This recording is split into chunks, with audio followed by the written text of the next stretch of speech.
ఆయన అధికారంలో రాకముందు ఎన్నికల ప్రణాళికలో స్పష్టంగా లిఖితపూర్వకంగా ఆయన ఇచ్చిన హామీలు ఆయనే చేశాడు. అడుగుతా ఉన్నాను, ఆయన అధికారంలోకి వచ్చిన తర్వాత డిమాండ్స్ ఇవి మీరు అందరూ అర్థం చేసుకోవాలి. ఇది ఆయన అధికారంలో రాకముందు లిఖితపూర్వకంగా తెలంగాణ ప్రజలకు ఇవన్నీ చేస్తామని హామీ ఇచ్చి అధికారంలోకి వచ్చిన తర్వాత ఎంత చేశాడు. ఈరోజు ఆయన అధికారంలోకి వచ్చిన తర్వాత నా ముందు డిమాండ్ పెట్టాడు. నా డిమాండ్ కాదు అది, ఆయన డిమాండ్, ఆయన ప్రాజెక్టులు, ఆయన ఏ రకంగా ఈ ప్రాజెక్టులు పూర్తి చేయాలనుకున్నారో ఆయనే చేసుకోవాలి.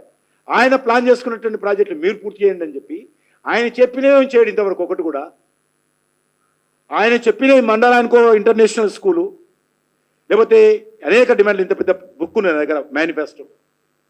ఆయన ఎలక్షన్స్ ముందు చెప్పినటువంటి అంశాలు ఇంతవరకు అతిగతి లేదు. ఆయన అధికారంలోకి వచ్చిన తర్వాత ఆయన కొత్తవి పెట్టుకొని అవి చేస్తానని చెప్పి ప్రాజెక్టు తయారు చేసి ఢిల్లీకి పేపర్లు పంపించి ఈరోజు మమ్మల్ని పూర్తి చేయమంటాడు. ఎక్కడ న్యాయం ఉందా? మీరనే చెప్పండి. మేము ఏదైనా చెప్పి చేయలేకపోతే అడగాలి, మేము తప్పు.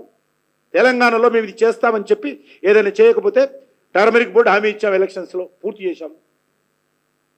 కాబట్టి ఈ రకంగా మేము చెప్పిన అంశాలు చేయకపోతే నా బాధ్యత, మా పార్టీ బాధ్యత, మా ప్రధానమంత్రి గారి బాధ్యత, కేంద్ర ప్రభుత్వం బాధ్యత. నీవు ఇచ్చినటువంటి హామీలకే దిక్కు లేదు.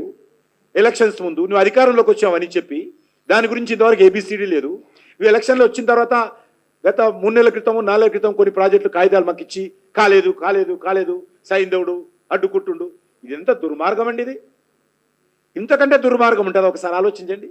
తెలంగాణ సమాజం అర్థం చేసుకోవాలి.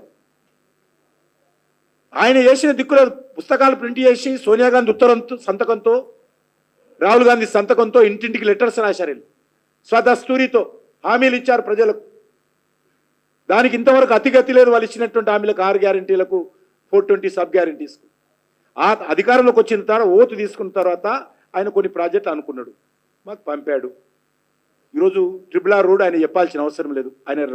ఆయన అధికారంలో రాకముందే మేము దాని అంగీకారం చెప్పాము. కోచ్ ఫ్యాక్టరీ నేను తెచ్చానంటాడు. ఆయన అధికారం రాకముందే ఫౌండేషన్ వేసినాం మేము. ఆయన అధికారంలో రాకముందే ప్రధానమంత్రి గారు స్వయంగా వచ్చి ఫౌండేషన్ వేశాడు. ఇది నేను తెచ్చాడు. సరే, రేవంత్ రెడ్డే తెచ్చాడు అనుకోండి, పర్లేదు, ఎవరు తెచ్చుకుంటే ఉంది. నాకు డెవలప్మెంట్, తెలంగాణ డెవలప్మెంట్ కావాలి. కాబట్టి ఇంత నిస్సిగ్గుగా ఈరోజు ఈ ప్రభుత్వం వ్యవహారం చేస్తాం. ఆలోచించండి. వాళ్ళు చెప్తానటువంటి అంశాలు ప్రజలకు చెప్పి హామీలు ఇచ్చి ఓట్లు వేయించుకొని ఓటు తీసుకొని అధికారంలో కుర్చీలో కూర్చున్నటువంటి